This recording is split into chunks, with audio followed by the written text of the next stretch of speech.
Essa questão não é uma questão, por exemplo, do Merlino, que foi torturado e morto nos porões da ditadura.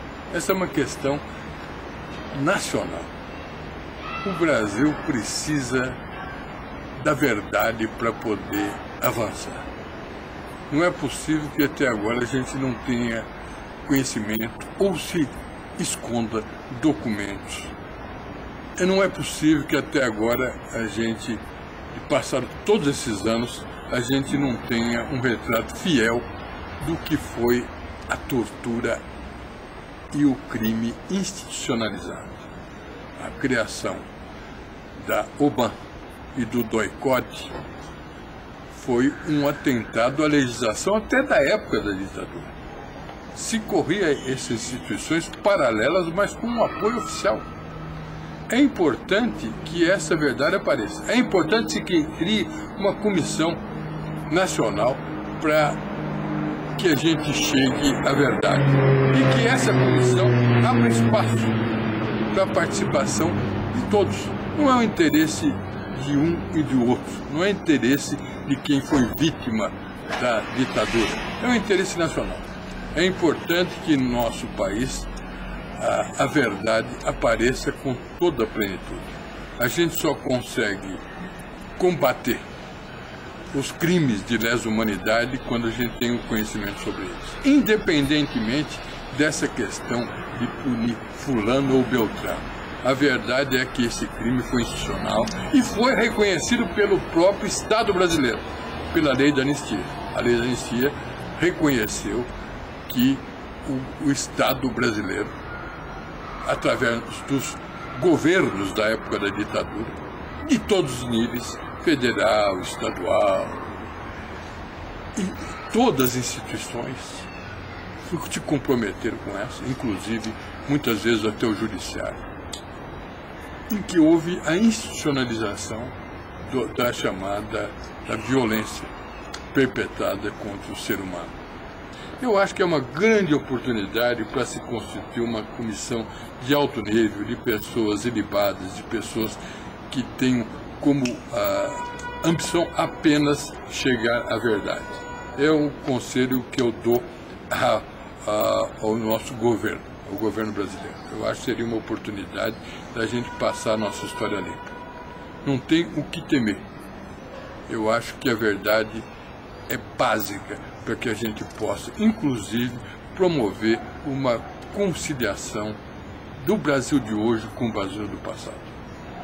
Funari, como é que você vê as declarações do Jobim dizendo que esse tema entrando em discussão, ele cinge a sociedade? Houve uma interpretação de que se discutia a revisão da lei da anistia e que essa revisão redundaria em punir as pessoas que estavam protegidas pela lei da anistia. Está dizendo melhor. A interpretação de que foi dado como se houvesse necessidade de rever uma lei que, sem dúvida nenhuma, não estabelece, não alcança quem praticou o crime de tortura. Isso não é um crime político, isso é um crime comum, seja praticado por quem quer que seja. Então, eu acho que não há necessidade de mexer com nada. Naturalmente, existem ações, como essa dos familiares e da ex-companheira do Merlino, né, que é um jornalista que foi assassinado na ditadura, que, sem dúvida nenhuma, procurar o caminho da justiça, justamente para que haja uma declaração de que isso aconteceu. É um caminho. A nossa instituição judiciária tem que responder a isso. Mas a instituição judiciária tem que ser acionada quando não há uma resposta por parte das instituições, ou seja, do governo. Então seria interessante que se abrisse tudo.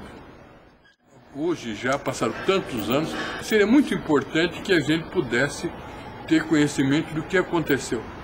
E mais do que isso, o que eu digo, independentemente da punição ou não, muitas vezes pode ser que as pessoas alegam que estavam cumprindo ordens, etc. e tal. Mas de quem veio essas ordens? eu tenho certeza que seria interessante que se soubesse. Recentemente, o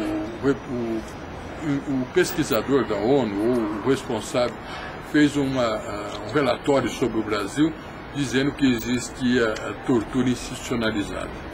Eu acho que isso não existe mais.